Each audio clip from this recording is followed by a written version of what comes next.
Olá, meus amigos, dando continuidade ao nosso estudo da Gênese. E hoje vamos estudar dois subtópicos, né? Porque são menores, aí eu junto num vídeo só. Tentação de Jesus é um subtópico e prodígios por ocasião da morte de Jesus é o outro subtópico. Eu nem quis botar imagens ilustrativas, porque eu coloco essas imagens quando são fatos que aconteceram para a gente visualizar, imaginar melhor. Mas essas imagens são tão, assim, fora da realidade do que aconteceu, que eu preferi não botar, certo? Primeiro que nós, espíritas, sabemos que não existe o demônio, não existe o diabo, a personificação desse indivíduo não existe.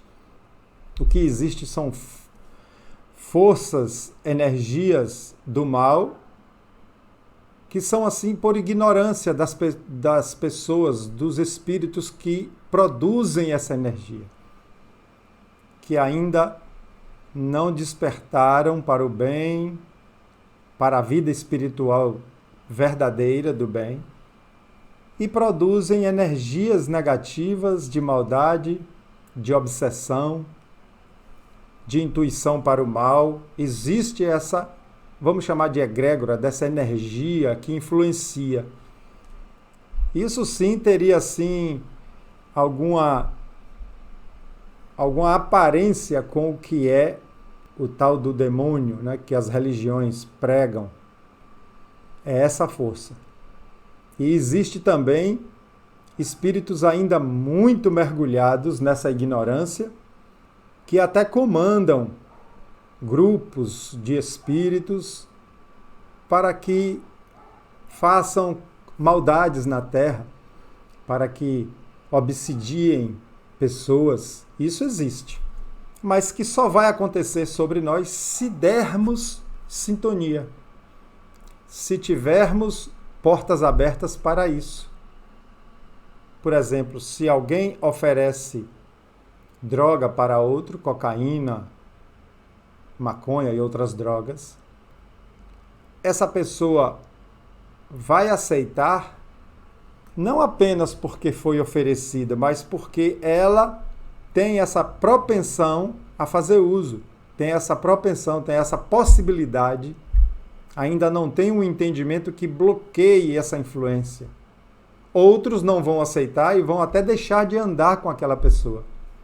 Então já existe nela um entendimento, um crescimento, talvez experiências do passado que evita, certo? É assim a influência do mundo espiritual sobre nós. Os obsessores mais espertos nos pegam pelo nosso orgulho, pelo nosso egoísmo, por aquilo que nós estamos mais fáceis de ser influenciados. Então é inconcebível para quem já tem uma ideia de quem é Jesus e quem foi Jesus aqui encarnado, achar que esse espírito estaria sintonizando influências do mal, estaria recebendo influências negativas. É inconcebível isso. Mas vamos estudar a Gênese, o que traz sobre isso. Tá bom? Ainda estamos nesse capítulo 15, estudando os milagres do Evangelho. E dentro desse título, Milagres do Evangelho, vamos estudar aqui. É o item 52 desse capítulo 15.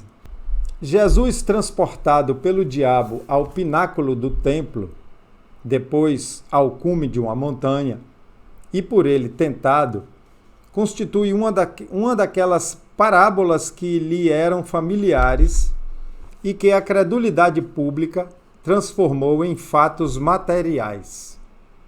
Pináculo é a parte mais elevada de um edifício. Então, aqui diz que Jesus foi levado pelo diabo para o topo lá do templo, em cima do telhado lá do templo, e depois para o cume de uma montanha. Jesus não foi arrebatado. Ele apenas quis fazer que os homens compreendessem que a humanidade se acha sujeita a falir e que deve estar sempre em guarda contra as más inspirações a que, pela sua natureza fraca, é impelida de ceder. Justamente o que eu conversei na abertura. Essa parábola mostra que estamos sujeitos a falir, estamos sujeitos a cometer erros, se não nos colocarmos em vigilância, em atenção ao nosso interior, em atenção às nossas emoções.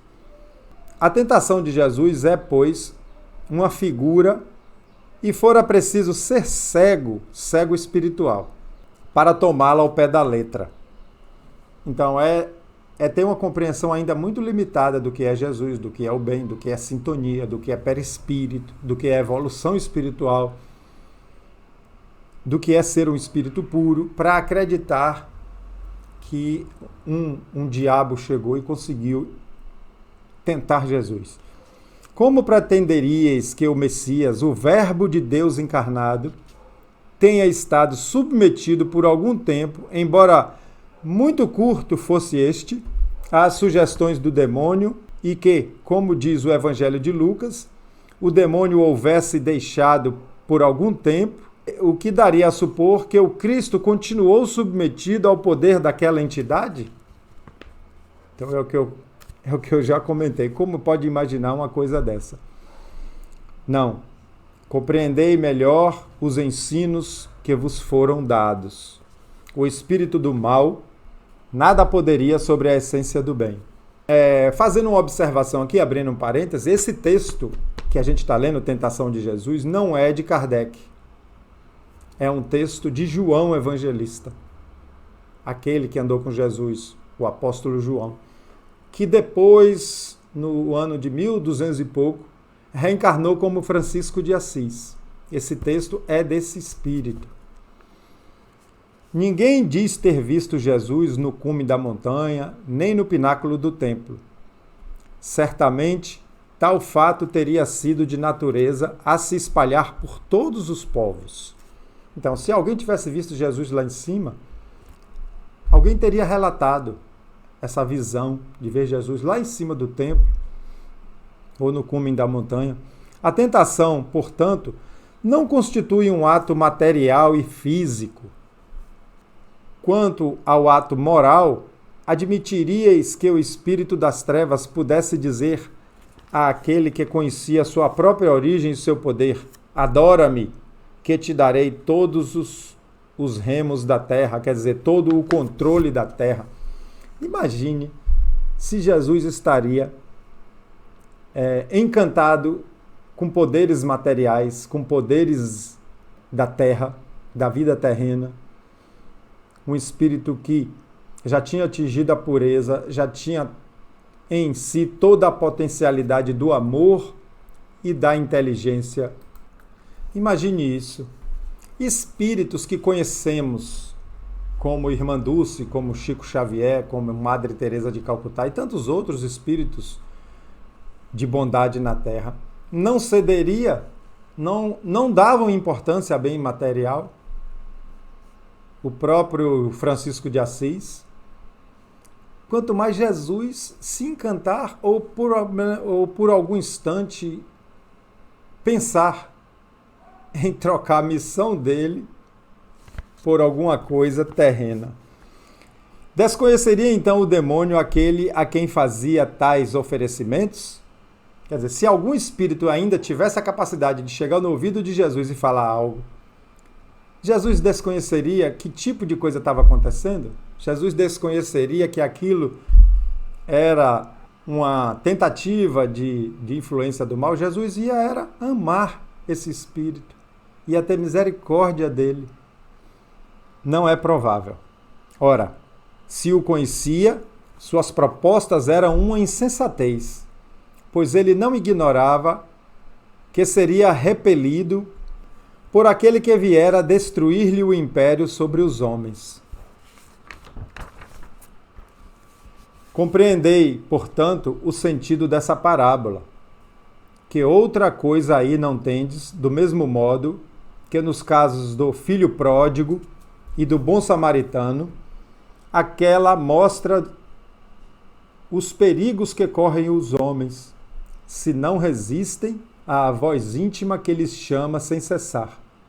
Pode ser mais do que és, pode possuir mais do que possuis, pode engrandecer-te, adquirir muito. Cede à voz da ambição e todos os teus desejos serão satisfeitos. Ela vos mostra o perigo e o meio de evitardes, dizendo às más inspirações: retira-te, Satanás, ou, por outras palavras, vai-te, tentação. Vemos aqui que esses exemplos de influência,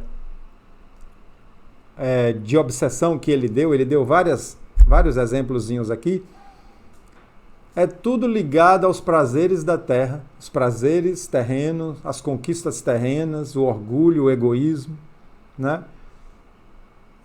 Que o espírito só vai conseguir alguma coisa se aquela pessoa já tiver desejo dessas coisas, já tiver propensão a essas coisas. E isso só vai ser conseguido se nas nossas tendências negativas, a gente tiver essa porta aberta. As nossas tendências que devem ser muito observadas e conhecidas, que aí você está indo para o conheça-te a ti mesmo, para saber aonde a gente pode fraquejar, aquilo que a gente ainda precisa de muita reforma. E Jesus não tinha nenhuma dessas fraquezas, nenhum desses desejos. As duas outras parábolas que lembrei mostram o que ainda pode esperar aquele que, por muito fraco para expulsar o demônio, lhe sucumbiu às tentações.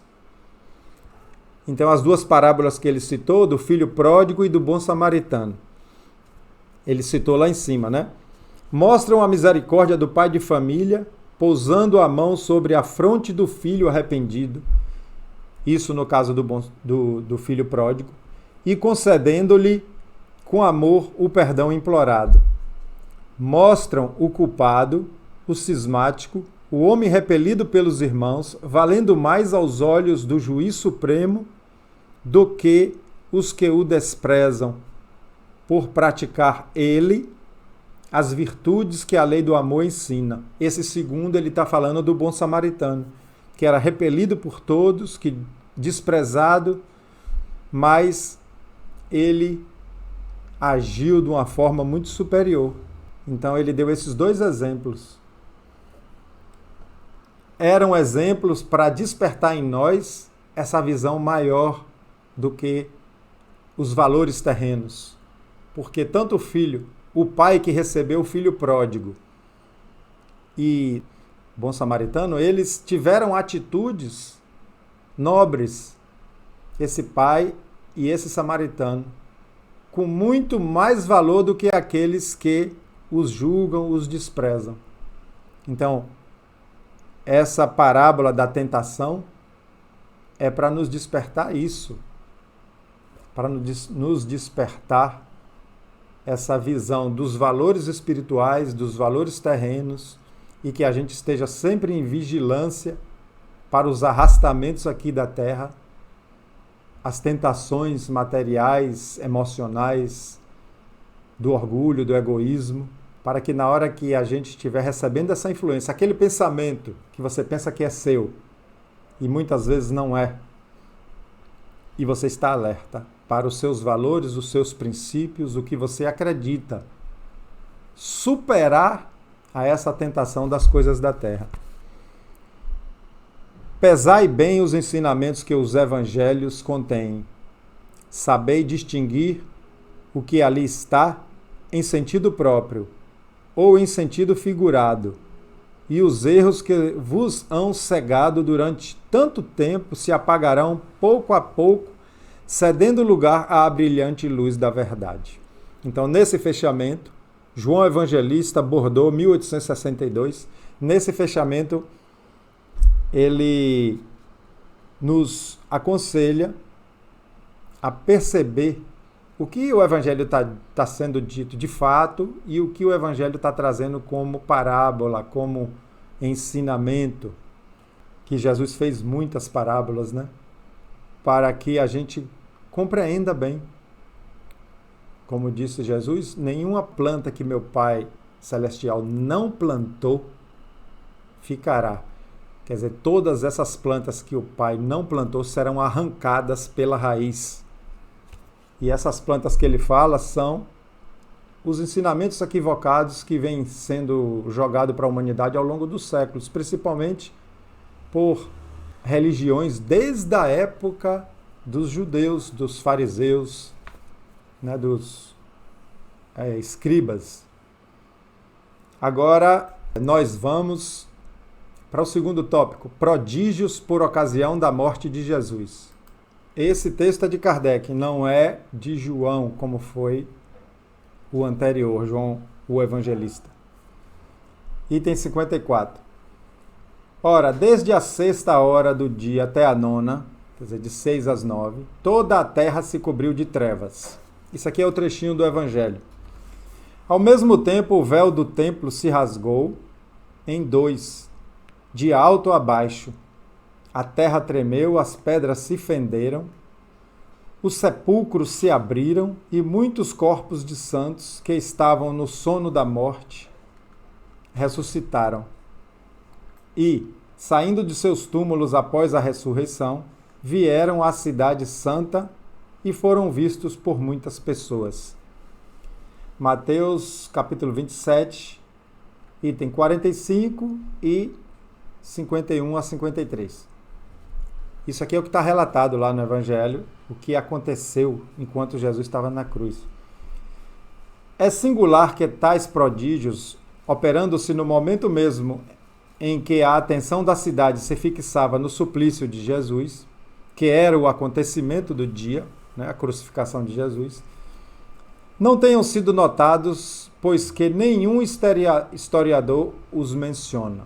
Então já começa fazendo um questionamento. Como é que coisas dessa grandeza, né, de terra tremer, de rocha se abrir, de mortos levantarem, não tenha sido percebido e nem relatado por nenhum historiador? Parece impossível que um tremor de terra e o ficar toda a terra envolta em trevas durante 3 horas, numa região onde o céu é sempre de perfeita limpidez, hajam podido passar despercebidos. A duração de tal obscuridade teria sido quase a de um eclipse do Sol, mas os eclipses dessa espécie só se produzem na lua nova, e a morte de Jesus ocorreu em fase de lua cheia, a 14 de Nissan, dia da Páscoa dos judeus. Então aqui ele botou algumas possibilidades do que poderia ter ocorrido, porque sabe-se que nada ocorre fora das leis naturais, fora das leis que regem o universo. Que não, a gente já discutiu isso em vídeos anteriores, que nós não acreditamos que aconteçam coisas que venham derrogar as leis de Deus dessa forma, de mortos levantarem. Né? Imagine, mortos que estavam ali há muito tempo, de terra rachada, do tempo ficar escuro. Ele até citou aqui a possibilidade de um eclipse, que a gente conhece eclipse. Mas não seria por tanto tempo. O obscurecimento do Sol também pode ser produzido pelas manchas que se lhe notam na superfície. Em tal caso, o brilho da luz se enfraquece sensivelmente, porém, nunca ao ponto de determinar obscuridade e trevas. Kardec fazia comentários, fazendo também citações do que a ciência da época do século XIX já tinha mostrado, já tinha descoberto, já tinha explicado, né? Então ele fala dessas manchas. A gente, por experiência, sabe que o dia pode dar uma escurecida assim quando uma nuvem mais densa, mais escura, cobre o sol, né? Às vezes a gente está vendo o sol brilhar de repente, mas não para virar trevas. Admitido que um fenômeno desse gênero se houvesse dado, ele decorreria de uma causa perfeitamente natural. Então aqui ele faz uma afirmação, que sempre busca explicação para o que está citado nos evangelhos dentro das causas naturais, dentro das leis da natureza, e baseado muito também no que a ciência já mostrou, já provou. Quanto aos mortos que ressuscitaram, possivelmente algumas pessoas tiveram visões, ouviram aparições, o que não é excepcional. Entretanto, como então não se conhecia a causa desse fenômeno, supuseram que as figuras vistas saíam dos sepulcros. Aqui só me veio à mente os médiuns videntes que podem ver espíritos desencarnados. Me veio em mente isso, quando ele fala ver vultos, ver aparições. Compungidos com a morte do seu mestre, os discípulos de Jesus, sem dúvida, ligaram a essa morte alguns fatos particulares, aos quais, noutra ocasião, nenhuma atenção houveram prestado. Então, compungidos, muito tristes, pesarosos, desgostosos. Então, esses discípulos muito tristes com a morte do mestre, ligaram à morte dele fatos particulares que em outras épocas não teriam prestado atenção. Bastou, talvez, que um fragmento de rochedo se haja destacado naquele momento, para que pessoas inclinadas ao maravilhoso tivessem visto nesse fato um prodígio e, ampliando-o, tenham dito que as pedras se fenderam. Aí ficou claro, né? Jesus é grande pelas suas obras e não pelos quadros fantásticos de que um entusiasmo pouco ponderado entendeu de cercá-lo. Então, Jesus era grande pelas suas obras, pela sua moral, pela sua mensagem. Não por esses fatos maravilhosos, esses fatos assustadores até, né? Vale até uma observação aqui, que os evangelhos, alguns deles e algumas partes deles, nem foram escritos pelo próprio evangelista citado. Foram discípulos desses evangelistas, eu já li sobre isso. E também, até mesmo os evangelistas Marcos e Lucas, eles não andaram com Jesus. Eles andaram com Paulo. E o próprio Paulo não andou com Jesus. Paulo aprendeu depois com Maria, mãe de Jesus, com Pedro, com os apóstolos. Paulo andou muito com eles, perguntou muito sobre Jesus, quando ele partiu para ser o grande divulgador do cristianismo. Os outros, Mateus e João, sim, andaram com Jesus. Por que eu estou dizendo isso? Para mostrar que muitas coisas que foram relatadas nos evangelhos partiu também da imaginação, de como aconteceu, né, desses evangelistas. E que sim, pode ter mudado fatos, pode ter interpretado, entendido de uma forma diferente como as coisas aconteceram. Como a gente já estudou também outros milagres nesse capítulo 15, isso é uma observação muito importante, que é como se alguém me pedisse agora para relatar um fato que eu assisti. Eu mesmo assistindo, eu não vou ser totalmente fidedigno ao que aconteceu. Outra pessoa observando pode escrever diferente. Imagine se você me contar o fato e eu agora, pelo que você contou, eu vou escrever.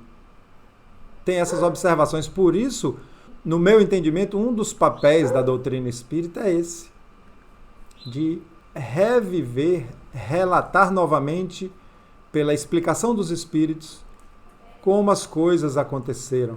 Lá no Evangelho segundo o Espiritismo tem muito relato de espíritos superiores explicando o que é que Jesus quis dizer e o que aconteceu. Tá bom? Um grande abraço. Eu gostaria que, se você ainda não é inscrito no canal, que se inscreva, tá bom? E que dê um like aí no vídeo.